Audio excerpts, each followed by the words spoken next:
Véritable légende, ce souverain divin va finir son règne comme prisonnier d'une révolution brutale.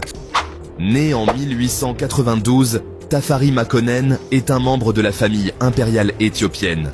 C'est un prince habile et ambitieux, qui gravit les échelons du pouvoir et s'impose comme régent de l'Empire en 1916, partageant ainsi le trône avec sa cousine, l'impératrice Zewditu.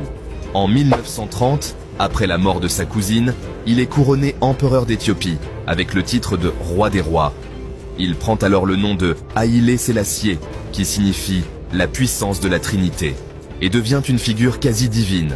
Son règne est marqué par une modernisation du pays, mais aussi par une invasion brutale de l'Éthiopie par l'Italie de Mussolini en 1935.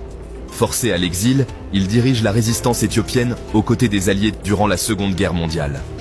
Dès 1941, il rentre dans son pays comme un héros.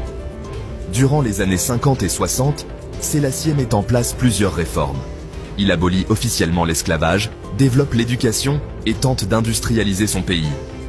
Durant la guerre froide, il joue aussi un rôle clé sur la scène internationale, devenant une figure de l'identité africaine, contribuant à la création de l'Organisation de l'Unité africaine et à faire de l'Éthiopie un centre diplomatique en Afrique. Avec Hirohito au Japon, le Shah en Iran et Bokassa en Centrafrique, Sélassié est l'un des derniers empereurs de la planète.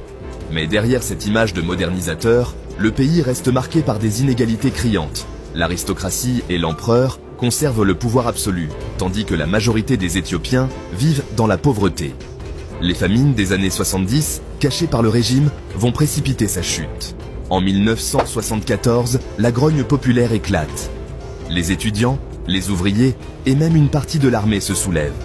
Un coup d'état militaire, mené par un groupe appelé le Derg, renverse l'empereur.